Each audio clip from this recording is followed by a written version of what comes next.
My name is Iris, and today I want to talk a little bit about religion. And if you hear my dog Sophie, she's at my feet chewing on her favorite toy and jingling around. So I apologize, but at least she's not barking.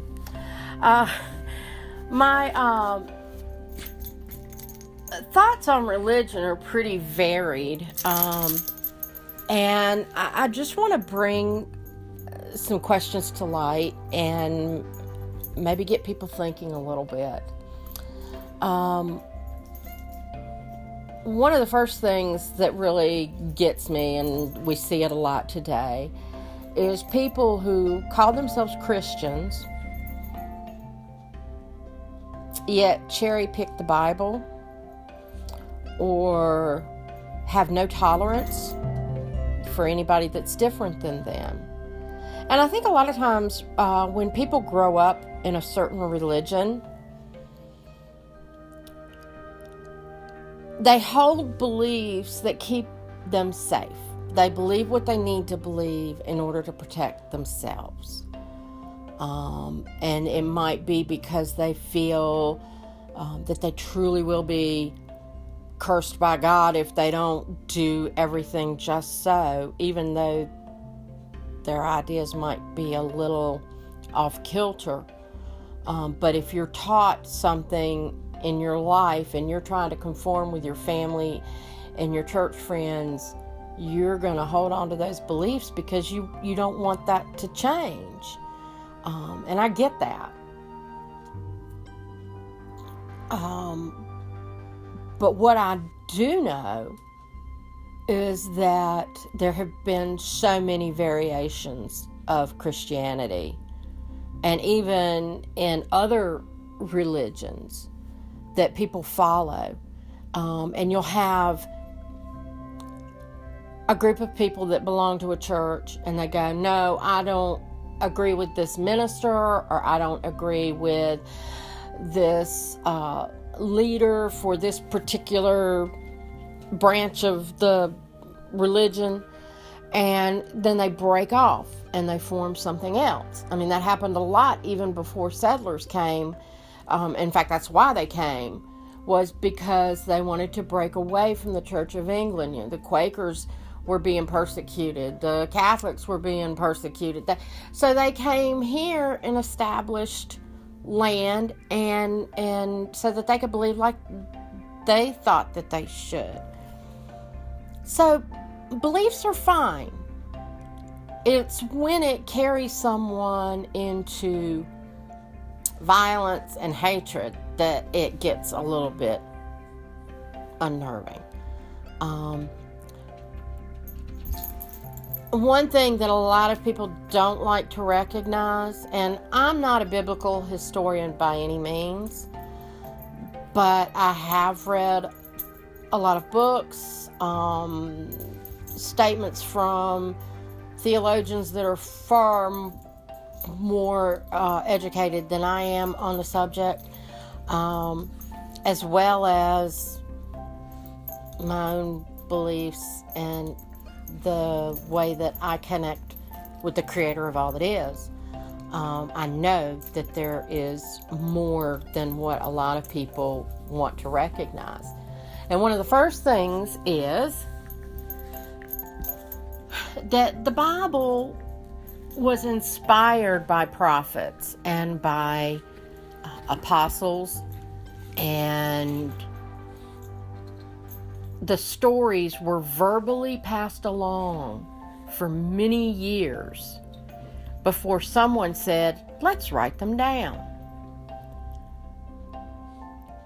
And when people pass along stories verbally, they change them, even a word here and a word there, to reflect their own vocabulary, their own understanding, and then write it down in a language that is subsequently translated into Greek or Arabic or and then from there into other languages and ultimately English.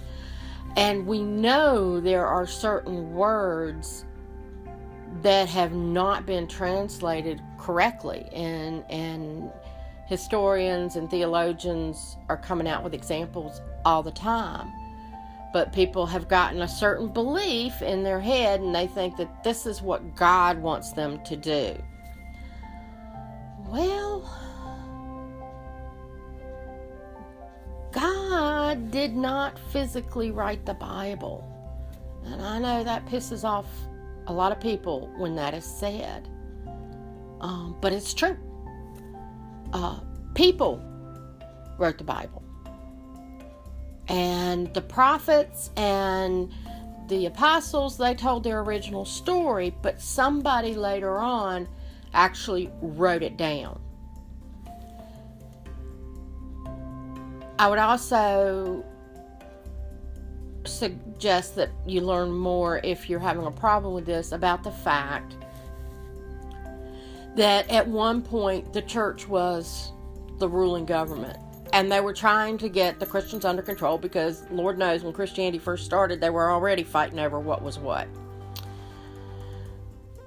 And men were in charge of the church. There were women that wrote books or passages or stories that never got included in the Bible.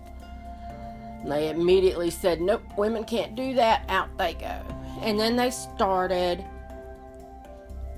putting in things that were laws that would help keep people safe. The thing about not eating shellfish, or not eating pork, or, the way food is prepared. A lot of that was because at the time people were living in, they didn't have refrigeration. They didn't, or maybe the water wasn't good where they were trying to go fishing or whatever. So these rules got put in because it sounds better if it's coming from God than if it's coming from your local government leader. Also, even tithing, if somebody believes that God wrote the Bible, do you honestly believe that God cares about 10% of your income? That was a way to tax people. We'll tell them God said that they need to pay 10% of their income. And then people go, oh my, I need to do that. Giving to the church is important, because if you want to continue the message that the church provides, to have a space to meet, to give to the community through charity, and do all the things. Churches run daycares, and they offer education programs, and they help the needy, and all these wonderful, wonderful things that churches do. That's why you give the money.